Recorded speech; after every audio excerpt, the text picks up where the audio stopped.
Good afternoon. మంత్రి abroad life. మనం present మలేషియాలో ఉన్నాం. ఇప్పుడే రీసెంట్గా మా రూమ్కి ఎదురుగా హైవే ఉంది. హైవేలో ఇప్పుడే యాక్సిడెంట్ అయింది. ఇక్కడంతా ట్రాఫిక్ జామ్ అయిపోయింది. పాపం అనుకోకుండా కారు టైర్ పగలటంతో ఇట్లా యాక్సిడెంట్ అయిపోయి పడిపోయారు.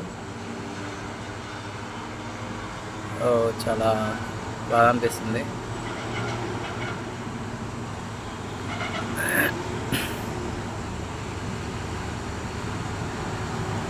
కార్లో వాళ్ళు సేఫ్గానే ఉన్నారు, ఏం కాలేదు ప్రజెంట్.